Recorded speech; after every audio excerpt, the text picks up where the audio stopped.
आज जरा बाहेर सकाळपासूनच पावसाचं वातावरण वाटत होतं. असं वाटत होतं, की आज ह्यो काही बाहेर पडाक देवचो नाही. पण तसा नाही होता. थोड्या वेळच पडलो पाऊस. त्याच्यानंतर नाश्ता केला. ह्यो शिरो होतो तो खाऊन घेतला आणि माका सिलेंडर आणूक जायचं होता. तर सिलेंडर तर आणलंय. पण उजव्या साईडची शिर जी दाबली नाही शपथ तो नकोसं वाटलो माका सिलेंडर. मग त्याच्यानंतर ही काकडी होती घराकडे ती कापून खाल्ली. भारी वाटलं. किती दिवसांतरी काकडी खाल्लंय.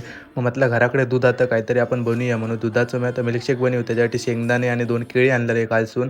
ती सगळी मिक्स केलंय. थोडी साखर टाकलंय आणि मिक्सरमध्ये टाकलं. मिक्सर म्हणजे भांड्यात टाकलंय. आणि थोडासा वरसून मध टाकलं आणि मग त्या मिक्स करून घेतलं बघा. अशा प्रकारे सगळं मिक्स केलेला होता. मग नंतर त्या मिक्सर का लावलं आणि आपलं मिल्कशेक तर रेडी झालेलो. आणि तो रेडी झाल्यावर त्याच्यावर थोडंसं मग नंतर दूध टाकले म्हणजे थोडंसं वाढाक आणि मग तो मिक्स केलं आणि खाले भारीच होतो.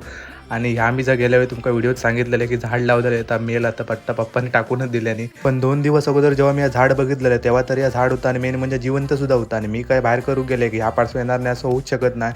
तर गेल्या व्हिडिओत तुम्ही बघितलेलंच की आपण मातीत बियाणे टाकलेलं होती आता रुजलेली काकडी बिकडी पप्पाने लावलेली होती. तर मॉप खायची ना खायची वेळ येते. आणि समोर जी मंडळी झाड आहेत ती खायची आहेत ती नक्की सांगा.